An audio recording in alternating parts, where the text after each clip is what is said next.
మన ధైర్యం చంద్రబాబు గారు ఉన్నారని కాదు, పవన్ కళ్యాణ్ గారు ఉన్నారని కాదు, లేకపోతే జగన్ గారు ఉన్నారని కాదు, లేకపోతే పైన మోడీ గారు ఉన్నారని కాదు, రాహుల్ గాంధీ గారు ఉన్నారు కాదు. ఎవరున్నారని? దేవుడు ఉన్నాడని. నేను ఎవరిని తక్కువ చేయనండి అమ్మా, నాకు అందరూ కావాలి, వేసి రక్తమే చేయండి.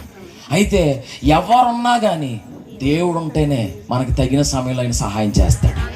డబ్బు చేయలేనిది దేవుడు చేయగలడు, బంధువులు చేయలేనివి దేవుడు చేయగలడు, బంగారం చేయలేనిది దేవుడు చేయగలడు. కాబట్టి మనం ఎవరి మీద నమ్మకం పెట్టుకోవాలి?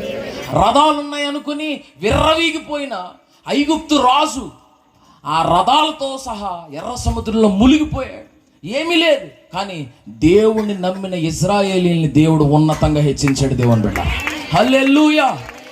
రథాలు లేకపోవచ్చు, గుర్రాలు లేకపోవచ్చు, నీ పక్షంగా నిలబడడానికి రాజులు లేకపోవచ్చు, అధికారులు లేకపోవచ్చు, కానీ నీ పక్షంగా సైన్యములకు అధిపతి యెహోవా ఉన్నాడు. దేవుని బిడ్డలారా, హల్లెలూయా.